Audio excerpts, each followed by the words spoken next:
This is the last major event of this 70th anniversary commemoration here in Hiroshima, and it's pretty extraordinary really when you look around here in the Peace Park, the sheer numbers of people that have come to mark this moment.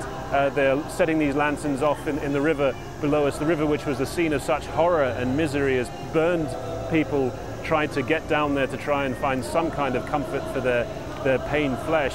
Now we're seeing people here and commemorating that, but also just the sheer liveliness of this event.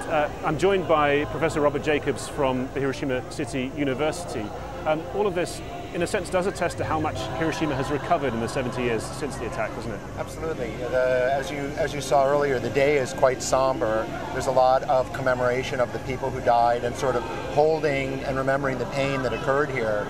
And in the evening, at the lantern ceremony, the heat comes down and there's a bit of people feeling some joy, releasing the spirits of the dead with the lanterns, and you can feel the vitality and the resurgence of the city in the evening.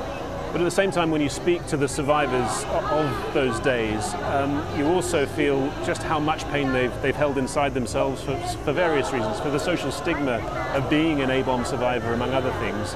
Now, a lot of the people we've been speaking to have felt that this is the moment to talk and to communicate to the next generation what they went through. How important do you think that this event is? Because this is, according to a lot of people, the last major anniversary that these increasingly elderly people will see in number. That's partly why it's so full of energy and it's so much more crowded than usual, because there is a sense here in town of how this is a special anniversary.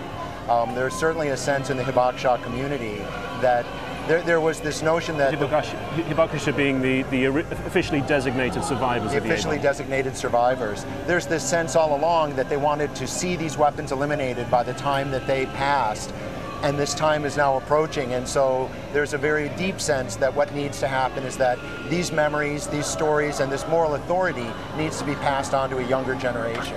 Well, let's talk a little bit about the politics of all this and the issue of nuclear weapons.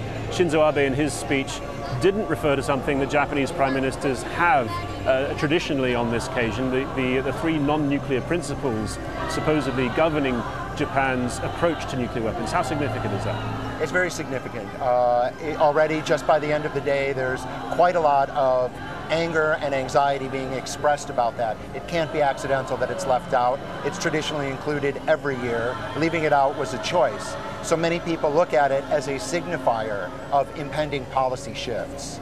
I mean, impending policy shifts in what direction? Because obviously the Abe administration is very clear that it wants to restart the nuclear energy industry as soon as August the 10th. With the first reactor restarting after the Fukushima disaster.